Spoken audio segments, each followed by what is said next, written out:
இந்த வீடியோ உங்களுக்கு பிடிச்சிருந்ததுன்னா லைக் பண்ணுங்கள். இதுவரைக்கும் அன்னை சமையல் சேனலை சப்ஸ்கிரைப் பண்ணலன்னா ரெட் கலர் சப்ஸ்கிரைப் பட்டனை கிளிக் பண்ணுங்கள். தேங்க்யூ நண்பர்களே, அனைவருக்கும் அன்னை சமையலின் அன்பான வணக்கங்கள்.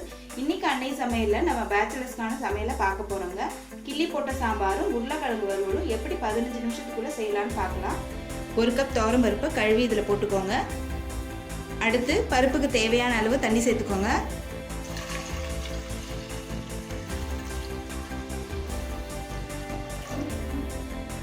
அடுத்து ஒரு பெரிய வெங்காயம், அடுத்து ஒரு தக்காளி, 2 பச்சை மிளகாய், அடுத்து 2 உருளைக்கிழங்கு. உருளைக்கிழங்குல நிறைய மண் இருக்கும், அதனால நல்லா கழுவி இதில் சேர்த்துக்கோங்க. 2ஆ கட் பண்ணி போட்டுக்கோங்க, அப்போதான் வேகிறதுக்கு ஈஸியாக இருக்கும். அடுத்து 1 டீஸ்பூன் மஞ்சள் தூள், கொஞ்சம் பெருங்காயம்,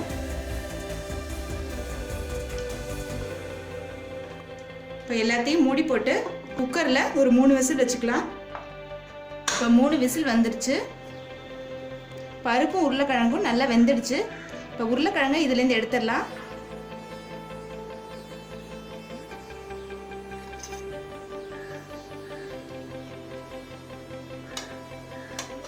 கடாயில் தேவையான அளவு எண்ணெய் ஊற்றி வச்சுக்கோங்க.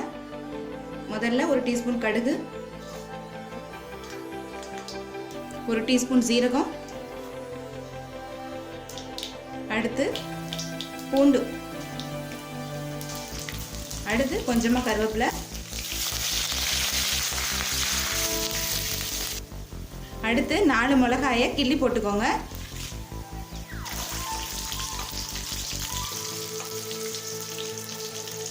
லேசாக வதக்கிக்கோங்க.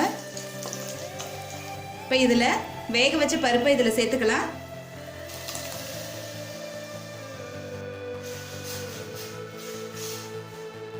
தேவையான அளவு உப்பு சேர்த்துக்கோங்க. ஒரு 5 நிமிஷம் ஸ்லோலே வச்சுருங்க. நீங்கள் விருப்பப்பட்டீங்கன்னா இதில் புளி கூட சேர்த்துக்கலாம். சாம்பார் ரெடி ஆயிடுச்சுங்க.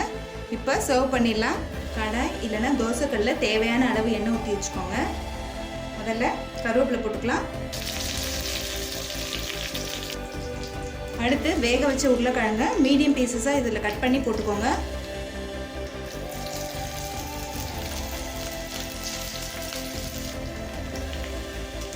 அடுத்து 1 டீஸ்பூன் மஞ்சள் தூள்,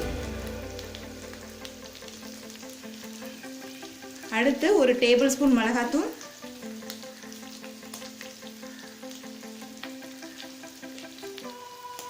அடுத்து 1/2 டேபிள் ஸ்பூன் தனியாத்தூள்,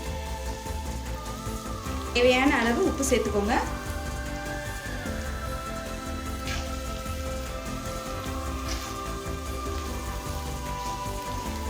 எல்லா மசாலாவும் உருளைக்கிழங்குல சேர்ற மாதிரி கிளறி விட்டுக்கோங்க.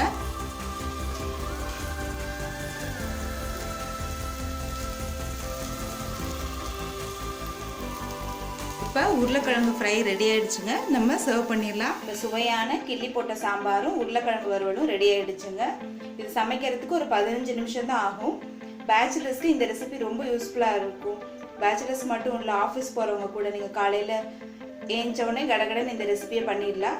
ரெசிபியை ட்ரை பண்ணி பாருங்கள், கண்டிப்பாக உங்களுக்கே பிடிக்கும். ரெசிபி பிடிச்சிருந்ததுன்னா வீடியோவை லைக் பண்ணுங்கள், கமெண்ட் பண்ணுங்கள், ஷேர் பண்ணுங்கள். இது வரைக்கும் அன்னை சமையல் சேனலை சப்ஸ்கிரைப் பண்ணலன்னா சப்ஸ்கிரைப் பண்ணுங்கள். தேங்க்யூ.